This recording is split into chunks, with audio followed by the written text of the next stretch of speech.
जिसकी नासिका सदा आपके श्री चरणों में चढ़े हुए सुवास अर्थात पुष्प की सुगंध लेती है, ऐसे के हृदय में आप रहिए।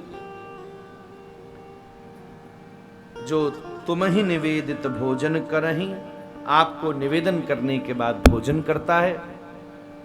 प्रभु प्रसाद पट भूषण धरहीं, और भगवान को चढ़ा हुआ ही प्रसादी करके साधन और वस्त्र धारण करता है। एक चीज तो नियम बनाई लिया जाए, प्रभु प्रसाद अन्नमयो ही पुरुष। आप अगर भगवान को अर्पित करके खाएंगे ना, तो भोजन केवल तन हित लायक नहीं होता, मन हितकारी भी होता।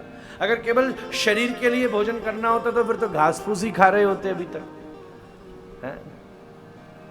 ये मटर कुलछा और क्या मिलता है इधर, वो की कहने वो, और भी पिन्नी गिन्नी और वो मादी दाल, ये सब जो रोला पाया है तुसी,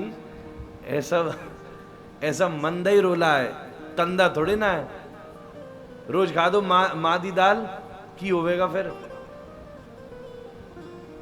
की होना है फिर। ये तो मन के लिए ही है ना, तन का तो काम करेगा नहीं, तन पर तो चलेगी नहीं।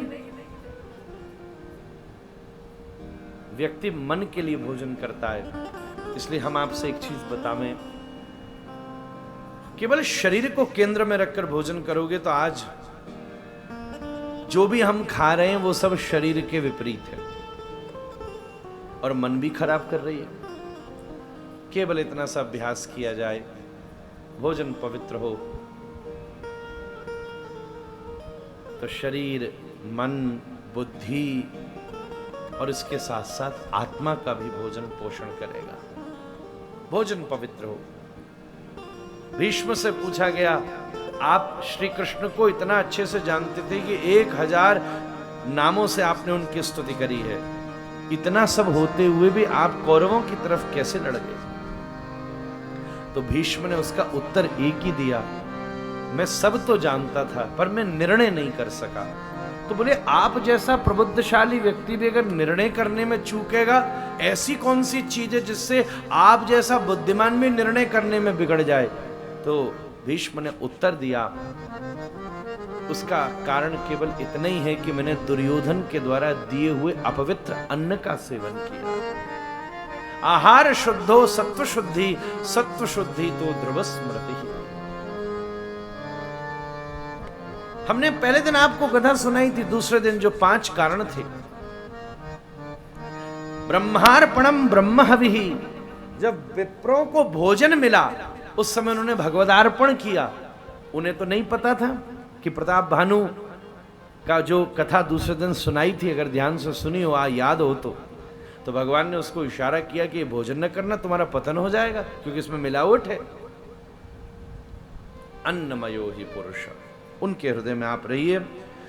शीश नभहि सुर गुरु द्विज देखी, प्रीत सहित करी विनय विशेष।